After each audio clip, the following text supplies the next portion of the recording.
अस्सलाम वालेकुम, मैं हूँ फ़हीम इरशाद। ये जो तहरीर बहुत ही खूबसूरत आपके साथ शेयर करने लगा हूँ, ये हमारे बहुत ही प्यारे कोलीग हैं सखावत, उन्होंने मुझे सेंड की है। और वो तहरीर कुछ यूँ है कि एक शिकारी ने गोश्त का छोटा सा टुकड़ा कुंडी में लगाकर या कांटे में लगाकर दरिया में फेंका। नीचे मौजूद एक छोटी मछली उसको खाने लगी, तो एक बड़ी मछली ने आकर उसको रोका और उसको बताया कि इस गोश्त के टुकड़े को अगर तुम खाओगी तो इसमें छुपा हुआ कांटा तुम्हारे हलक में फंस जाएगा।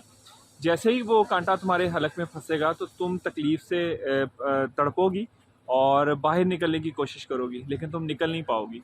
तुम्हारे तड़पने से ये डोरी हिलेगी और इस डोरी के हिलने से बाहर बैठे शिकारी को ये पता चल जाएगा कि इसके अंदर मछली फंस गई है।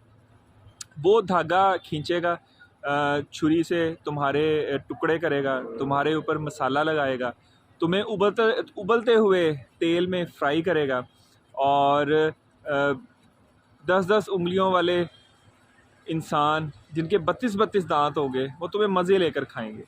ये कहकर वो मछली चली गई, जबकि छोटी मछली ने दरिया में रिसर्च शुरू कर दी।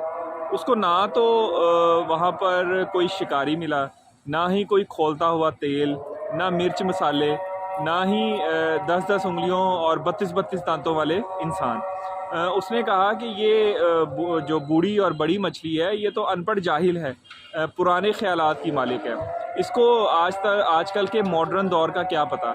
मैंने ख़ुद रिसर्च की है, मैंने ख़ुद देखा है दरिया में ऐसा कोई शख्स मौजूद नहीं है जो सारी चीज़ें इसने बताई हैं।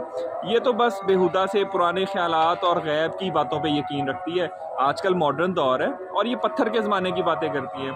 मैंने ख़ुद रिसर्च की है और मैं ख़ुद इस नतीजे पे पहुंची हूँ कि ऐसी कोई चीज़ नहीं है। ये कह के उसने गोश्त के टुकड़े को मुंह में डाल लिया। जो होना था वही हुआ।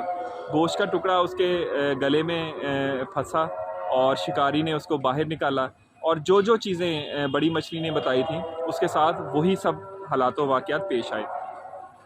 हमारे भी अंबिया अलैहिस्सलाम ने हमें भी मौत की बाद के सारे वाक़यात खुल कर बता दिए हैं और हम में से जो अच्छे लोग थे उन्होंने बड़ी मछली की तरह अंबिया अलैहिस्सलाम की बातों पर अमल किया और महफूज और अच्छी ज़िंदगी गुजारी। जबकि हम में से बहुत सारे लोग छोटी मछली की सोच और छोटी मछली का नज़रिया रखते हैं और वो अपनी रिसर्च और अपने फ़लसफ़े और अपने इल्म की बुनियाद पर इन तमाम चीज़ों को जस्ट गैब की बातें कह कर झुठला देते हैं और बाद में उनका इंजाम वही होता है जो कि उस मछली का हुआ। मछली भी पानी से निकलकर बाहर वापस नहीं आती और इंसान भी मरने के बाद कभी वापस नहीं आया। अल्लाह ताला से दुआ है कि अल्लाह ताला हमारा भी खात्मा ईमान पर करे। अपना बहुत ख्याल रखिएगा। अल्लाह हाफ़िज़।